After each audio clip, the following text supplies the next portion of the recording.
panabik na eksena sa Little Star. Hatid sa inyo ng Coffee Mate, New Best Ever Sunsilk, Nestea, C2 Cool and Clean Green Tea, at Tide Taba Bar.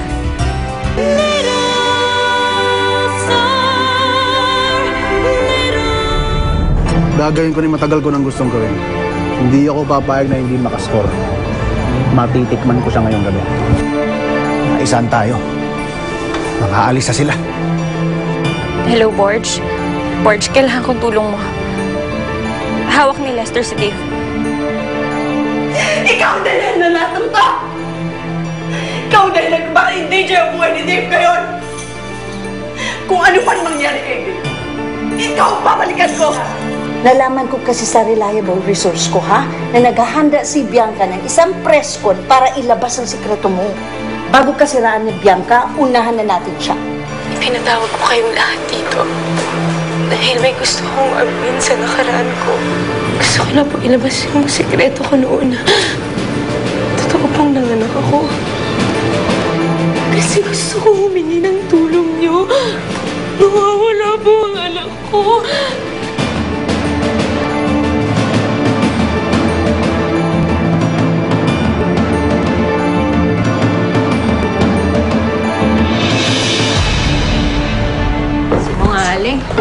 Sinungaling talaga yung babaeng yan. Ay, bakit po ba kayo nagagalit kay Gwyneth? Kawawa naman po siya. Kasi nawawala na yung anak niya, oh.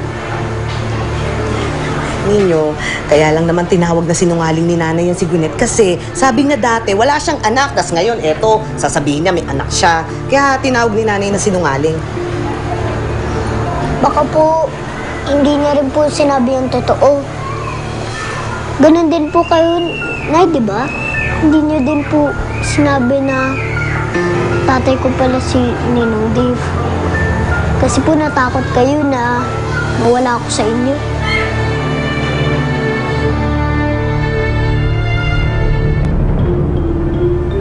Pwisit, naunahan pa ako ng babaeng yun. So, ika-cancel ko na yung pinahanda mong press con. I won't be there anyway. Sige, cancel mo na. I need to find Dave first. O sige, bye-bye. Kapag nalaman niya ni Dave na magpapapreskong ka para ibulgar yung sikreto nila ni Gwyneth, lagot ka.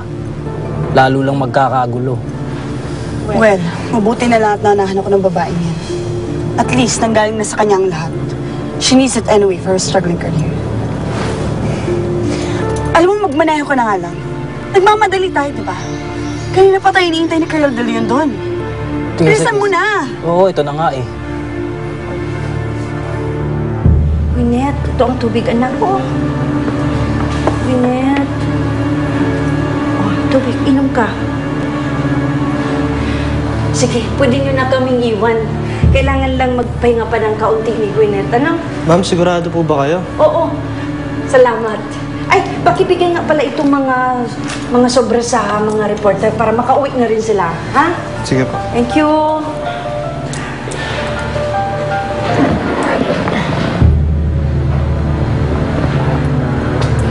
Are they gone? God! Napakahirap maging artista. Ang galing mo nga! Natural na natural ka. Alam mo, malak ka sa akin. Makikita mo, mauhulog ang simpatiya ng tao sa'yo. Sure ka ba, Ma? Sigurado ako, Gwyneth. Ang mga tao mahilig yan sa soap opera, ha? Magugustuhan nila ang takbo ng kwento ng buhay mo ngayon. Wait, are we sure na hanapin talaga natin yung anak ko? Sabi ko sa'yo, walang reklamo, ha? Then tell me, where's the soap opera leading to? Kasi, hindi na lang natin sabihin kaya na kay ano yung bata. Sino ulit yun? Si Helen. Helen. Bakit hindi natin sabihin nasa kanya na yung bata? Hawak niya yung bata. Para lalo silang maawa sa'yo. Nako, ang mga tao, ha? Malilimutin yan eh. Kahit magkamali ka, malilimutan ng Leon, basta ipalabas mo lang na ikaw ang biktima, na dapat sa'yo sila maawa. Tsaka hindi naman natin ibibigay lahat ng bahagi ng kwento natin eh. Hinahinga lang ba? Tingnan natin kung magugustuhan nila yung kwento ng buhay mo, kung kakagatin ng mga tao. Para yung soap opera, bitin mo na. Ha, para masabik sila. Para pag-usapan ka nila. Wow, Ma. Talagang pinag-isipan mo yan, Ay, siyempre.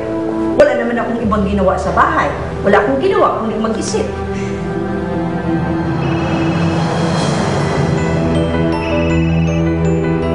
Hello? Oo, ako nga ang manager na ni Gwyneth. Sino sila? Starto. Oo, gusto niyong interviewin si Gwyneth?